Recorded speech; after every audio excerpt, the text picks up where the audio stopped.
You're in a discussion. Something uncomfortable comes up, a genuine query about how you're doing, or a moment that involves some emotional honesty, or a quiet that someone is plainly attempting to fill with something real.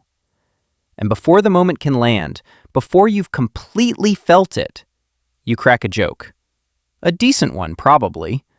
The room laughs, the tension breaks, everyone goes on.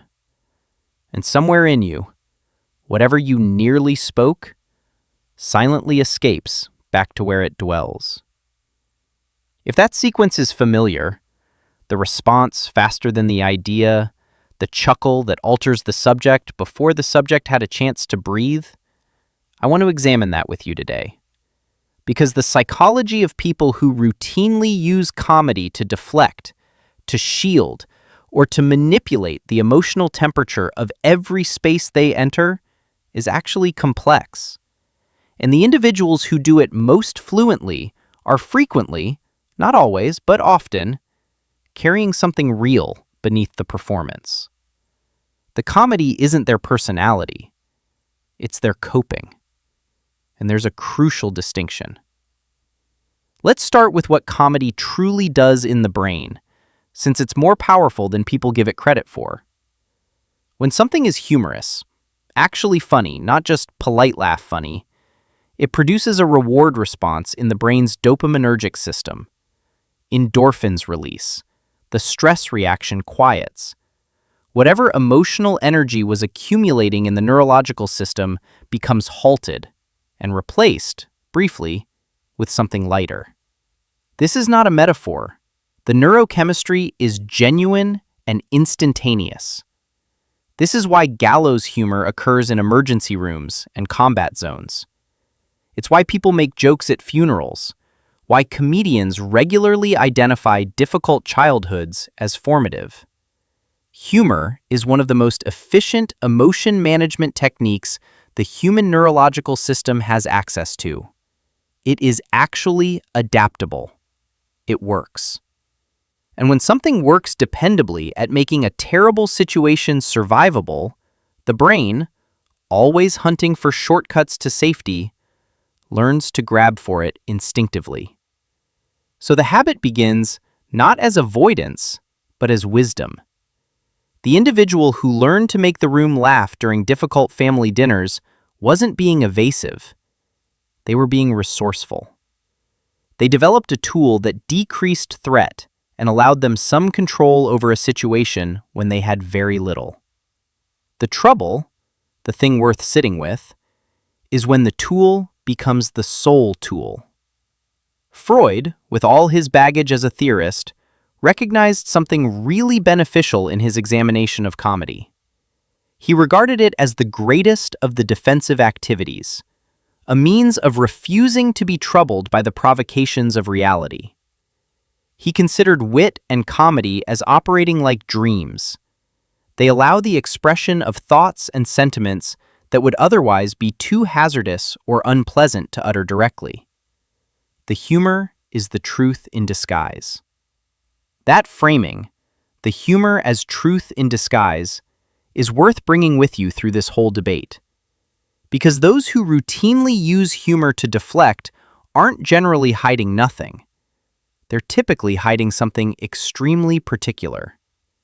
The self-deprecating comment that emerges just before someone may truly congratulate you. The joke that derails a talk about your feelings before it goes anyplace meaningful. The thing you do when someone asks how you're genuinely doing.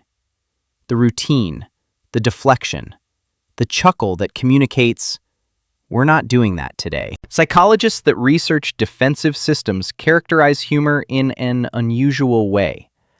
Unlike denial or repression, which function by ignoring or distorting disagreeable material, humor is what's termed a mature defense. It accepts the difficulties while refusing to be absorbed by it. This is why it's so much tougher to perceive as a defense than the others. It looks like strength. It looks like lightness. It seems, very convincingly, that the guy simply has a nice sense of humor. Let's talk about the personal experience of the individual who does this, because I think it needs more than a clinical explanation. Imagine growing up in a setting where emotional directness was undesirable, hazardous, or just never modeled, where vulnerability has costs, where expressing true need or genuine anguish either went unanswered or made things worse.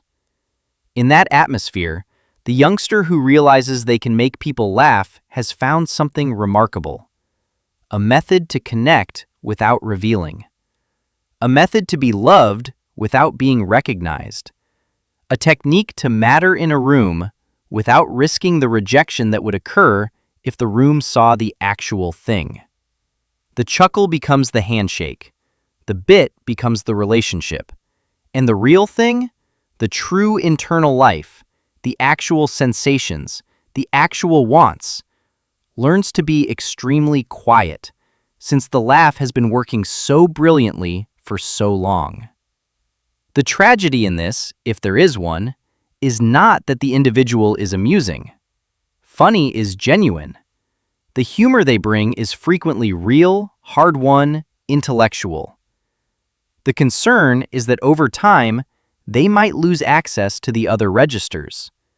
Not because such registers disappeared, but because they were so infrequently used that utilizing them began to seem odd, vulnerable, unsafe, foreign in a way that the joke never is.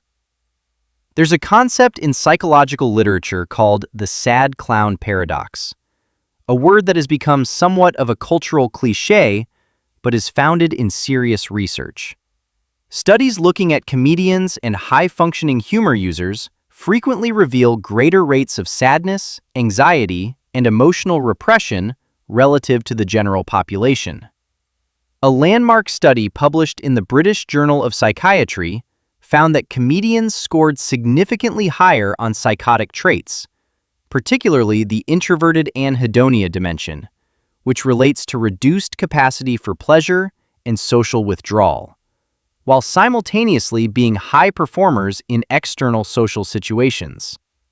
This isn't to claim all hilarious people are secretly miserable.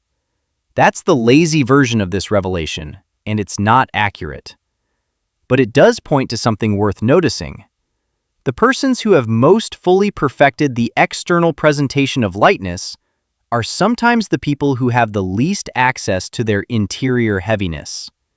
The performance got so fluid that even they can't always pinpoint the seam where it finishes and the actual thing begins.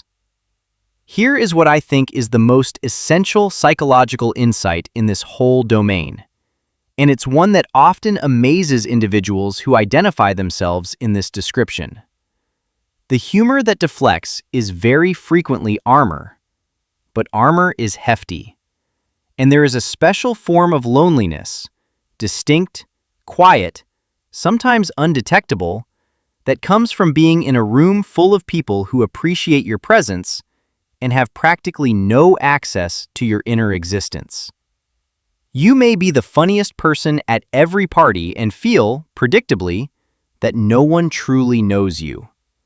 Not because people don't care, but because the interface you've supplied them was never meant to let them in. This loneliness is hard to identify because it's surrounded with warmth.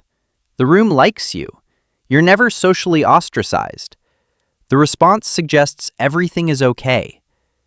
But something is lacking, and the something that's missing is interaction. Real contact.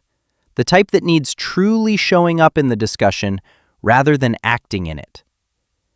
None of this implies the comedy needs to go. It doesn't. Humor is a true cognitive gift, a method of holding the world loosely enough to see it clearly, of discovering absurdity in the darkest places and providing it as a modest indication that the dark places are survivable. That is not nothing. That is, in fact, incredibly helpful. The comedy is part of who you are. It just doesn't have to be the full wall. What changes when you comprehend this isn't the jokes. It's the moments when you catch yourself reaching for one and pondering, just once, just briefly, what you would have said if the joke hadn't arrived before. What was attempting to come through before the reflex interceded. Nor as a performance, nor as a new type of vulnerability as aesthetic, but just as a basic private exercise in being present to your own experience without quickly transforming it into something lighter. Some of the bravest things individuals do are silent. The bravery to let a moment be what it is rather than what it's easy to create it. The willingness to sit in a stillness and let someone know that you're sitting in it, rather than filling it with something that makes them laugh and makes you safer and leaves both of you a bit more detached than you were before. The funniest people I have encountered have frequently been the ones who, very occasionally, let the joke be late, who let something true arrive first, even momentarily. Not because vulnerability is more precious than comedy, it isn't naturally, but because the comedy that follows true presence lands differently than the humor that replaces it. It's heavier and lighter simultaneously, and the room feels it.